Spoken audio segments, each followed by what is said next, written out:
भक्तजनों, माता बहनों, सादर जय श्री कृष्ण। आज हम आपको श्रावण सोमवार की दिव्यमय एवं पुण्यमय व्रत कथा सुनाने जा रहे हैं। इस पुण्यमय कथा को आप पूरा अवश्य सुनिएगा तथा कमेंट बॉक्स में नमः पार्वती पदे हर हर महादेव अवश्य लिखिएगा। मृत्युंजय महारुद्र त्राहि माम शरणागतम। कंचनपुर नगर में एक धनी व्यापारी रहता था। दूर दूर तक उसका व्यापार फैला हुआ था। नगर के सभी लोग उस व्यापारी का सम्मान करते थे। इतना सब कुछ संपन्न होने के बाद भी वह व्यापारी बहुत दुखी था, क्योंकि उसका कोई पुत्र नहीं था, जिस कारण अपने मृत्यु के पश्चात व्यापार के उत्तराधिकारी की चिंता उसे हमेशा सताती रहती थी। पुत्र प्राप्ति की इच्छा से व्यापारी प्रत्येक सोमवार भगवान शिव की व्रत पूजा किया करता था और शाम के समय शिव मंदिर में जाकर शिव जी के सामने घी का दीपक जलाया करता था।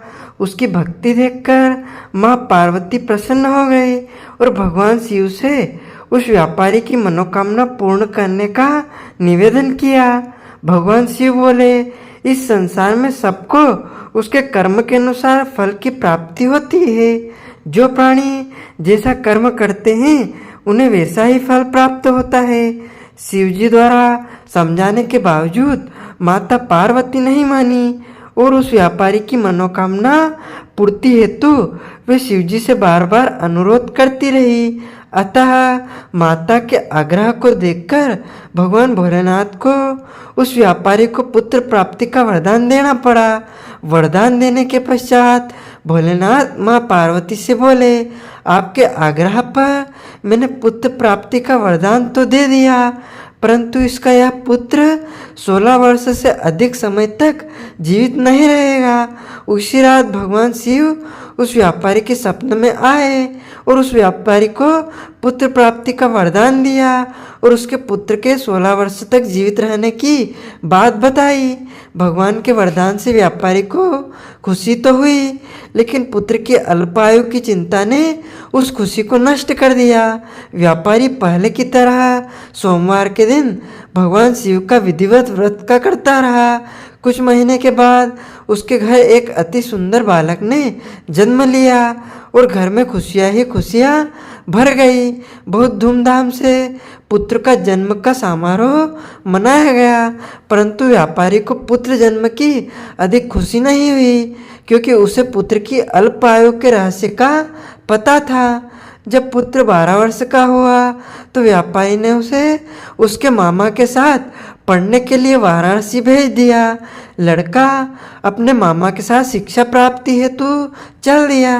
रास्ते में जहाँ भी मामा भांजे विश्राम हेतु रुकते वहीं यज्ञ करते और ब्राह्मणों को भोजन कराते। लंबी यात्रा के बाद मामा भांजे एक नगर में पहुँचे। उस दिन नगर के राजा की कन्या का विवाह, जिस कारण पूरे नगर को सजाया गया था। निश्चित समय पर बारात आ गई, लेकिन वर का पिता अपने बेटे के एक आंख से काने यानी कि अंधे होने के कारण बहुत चिंतित था। उसे भय था कि इस बात का पता चलने पर कहीं राजा विवाह से इनकार ना कर दे, इससे उसकी बदनामी भी होगी। जब वर के पिता ने व्यापारी के पुत्र को देखा तो उसके मस्तिष्क में एक विचार आया। उसने सोचा, क्यों ना इस लड़के को दूल्हा बनाकर राजकुमारी से विवाह करा दूं। विवाह के बाद इसको धन देकर विदा कर दूंगा और राजकुमारी को अपने नगर में ले जाऊंगा। वर के पिता ने लड़के के मामा से इस संबंध में बात की। मामा ने धन मिलने के लालच में वर के पिता की बात स्वीकार ली। लड़के को दूल्हे का वस्त्र पहनाकर राजकुमारी से विवाह करा दिया। राजा ने बहुत सारा धन देकर राजकुमारी को विदा किया। शादी के बाद लड़का जब राजकुमारी से साथ लौट रहा था तो वह सच नहीं छिपा सका और उसने राजकुमारी को ओढ़नी पर लिख दिया, राजकुमारी तुम्हारा विवाह मेरे साथ हुआ था। मैं तो वाराणसी पढ़ने के लिए जा रहा हूँ और अब तुम्हें जिस नवयुवक की पत्नी बनना पड़ेगा वह एक आंख से अंधा है। जब राजकुमारी ने अपनी ओढ़नी पर लिखा हुआ पढ़ा तो उसने काने लड़के के साथ जाने से इनकार कर दिया। राजा को जब ये सब बातें पता लगी तो उसने राजकुमारी को महल में ही रख लिया। उधर लड़का अपने मामा के साथ वाराणसी पहुंच गया और गुरुकुल में पढ़ना शुरू कर दिया। जब उसकी आयु 16 वर्ष की हुई तो उसने यज्ञ किया। यज्ञ के समाप्ति पर ब्राह्मणों को भोजन कराया और खूब अन्न वस्त्र दान किए। रात को वह अपने शयन कक्ष में सो गया। शिव के वरदान के अनुसार शयन अवस्था में ही उसके प्राण पखेरु उड़ गए। सूर्योदय पर मामा मृत भांजे को देखकर रोने पीटने लगा। आसपास के लोग भी एकत्र होकर दुख प्रकट करने लगे। लड़के के मामा के रोने विलाप करने के स्वर समीप से गुजरते हुए भगवान शिव और माता पार्वती ने भी सुने। माता पार्वती ने भगवान से कहा, हे प्राणनाथ, मुझे इसके रोने के स्वर सहन नहीं हो रहे। आप इस व्यक्ति के कष्ट को अवश्य दूर करें। भगवान शिव ने माता पार्वती के साथ अदृश्य रूप में समीप जाकर देखा तो भोलेनाथ माता पार्वती से बोले, यह तो उसी व्यापारी का पुत्र है जिसे मैंने 16 वर्ष की आयु का वरदान दिया था। इसकी आयु पूरी हो गई है।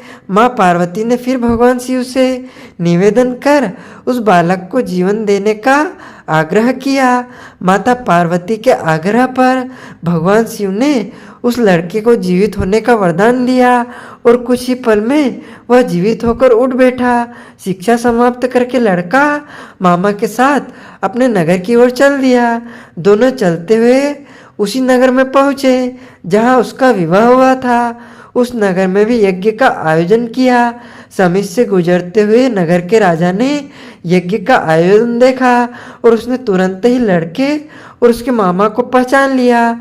यज्ञ के समाप्त होने पर राजा मामा और लड़के को महल में ले गया और कुछ दिन उन्हें महल में रखकर बहुत सा धन वस्त्र आदि देकर राजकुमारी के साथ विदा कर दिया। इधर भूखे प्यासे रहकर व्यापारी और उसकी पत्नी बेटे की प्रतीक्षा कर रहे थे। उन्होंने प्रतिज्ञा कर रखी थी कि यदि उन्हें अपने बेटे की मृत्यु का समाचार मिला तो दोनों अपने प्राण त्याग देंगे। परंतु जैसे ही उसने बेटे के जीवित वापस लौटने का समाचार सुना तो वह बहुत प्रसन्न हुआ। वह अपनी पत्नी और मित्रों के साथ नगर के द्वार पर पहुंचा। अपने बेटे के विवाह का समाचार सुनकर पुत्रवधू राजकुमारी को देखकर उसकी खुशी का ठिकाना न रहा। उसी रात भगवान शिव ने व्यापारी के स्वप्न में आकर कहा, हे श्रेष्ठी, मैंने तेरे सोमवार व्रत करने और व्रत कथा सुनने से प्रसन्न होकर तेरे पुत्र को लंबी आयु प्रदान की है। पुत्र की लंबी आयु जानकर व्यापारी बहुत प्रसन्न हुआ।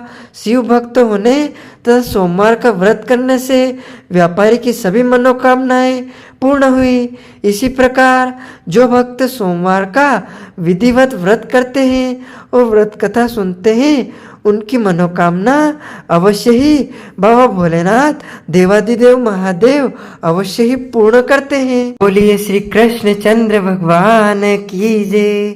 अच्युतम केशवम राम नारायणम श्री कृष्ण दामोदरम वासुदेवम भजे।